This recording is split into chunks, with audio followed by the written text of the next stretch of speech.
52 cents. That's the largest monthly distribution GPIQ has ever paid, and it landed 2 months after one of the worst months this fund has had all year. I'm building a 5-fund income floor in public: GRNI, QQQI, GPIQ, TPAY, GPIX, and today we're on Fund 3.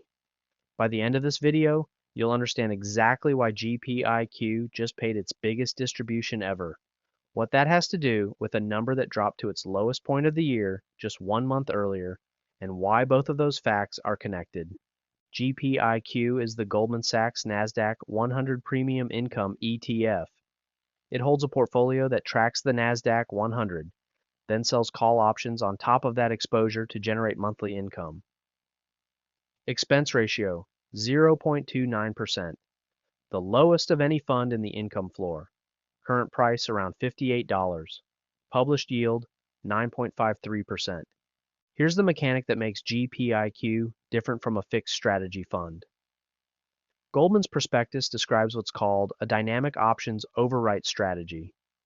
The fund sells call options on somewhere between 25 and 75% of its equity holdings, and that percentage moves. It's not fixed. The portfolio managers adjust it based on conditions. Now let's look at what that dynamic adjustment actually produces. GPIQ started this series at 41 cents per share back in November 2024. By April 2025, it had dropped to 38 cents, an 11.9% decline from its earlier high. That was the trough. From there, 7 straight months of growth.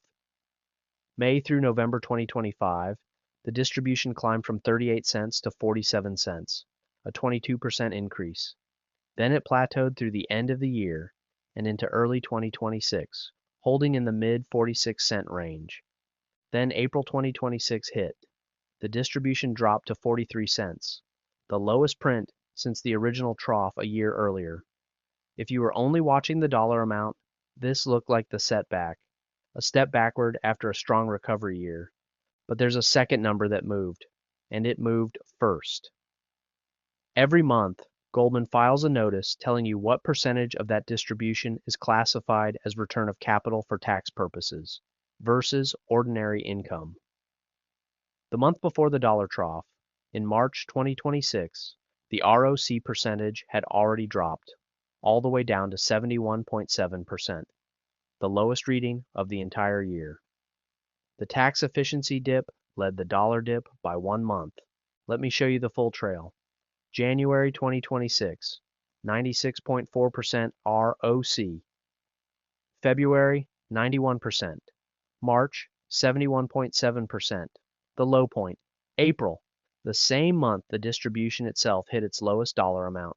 ROC had already recovered to 88.3%. May, 97.9%. In June, the month of that record-breaking 52-cent distribution, 97.2%. Here's the climax of this video. The ROC percentage troughed in March at 71.7%. The distribution dollar amount troughed the very next month in April at its lowest level in a year. Then both recovered. May and June both came in near 98% ROC, and June's distribution hit an all-time high. These two numbers move together because they're outputs of the same mechanism, the dynamic 25 to 75% overwrite ratio. When the fund adjusts that ratio, it changes both how much premium income it generates and how that income gets classified for tax purposes, sometimes with a 1-month lag between the two effects. For the 3-layer income floor framework, tax deferred income now, pre-tax drip compounding, and stepped-up basis at transfer, this matters because the ROC percentage isn't a fixed feature you can take for granted. It's a live output of an active strategy. I want to be direct about this the same way I was with GRNI's March anomaly. GPIQ's ROC percentage ranged from 71.7% to 97.9% across just 6 months in 2026, because it's an output of an active, dynamically managed strategy, not a fixed target. That's not a flaw. It's just what dynamic actually means in practice. Now here's the proof that this mechanism is actually working. I pulled total return data for GPIQ against two other NASDAQ 100 income funds, JEPQ and QQQI, plus the underlying QQQ. Over the past year, GPIQ returned 33.42% total. That's second place, behind only QQQ itself, and ahead of both JEPQ and QQQI. But here's the number that actually separates these funds. Strip out the dividends and look at price appreciation alone. GPIQ gained 20.09% over the past year, compared to 9.37% for JEPQ and 13.11% for QQQI. All three funds run covered call strategies on the same underlying index. GPIQ's dynamic overwrite is capturing meaningfully more of the NASDAQ's upside than the other two, while still paying a 9.53% yield, at the lowest expense ratio of the three. This connects to something familiar if you've spent time in a gym, a program that never changes, same sets, same reps, same weight, every single week, eventually stops producing results. Periodization means adjusting the load based on how your body is actually responding. Deload when you need to. Push harder when you're ready. GPIQ's dynamic overwrite is doing the portfolio equivalent, adjusting the load based on what the market is actually doing, rather than running a fixed program regardless of conditions. If this is useful, hit like. It helps people building the same system find this work.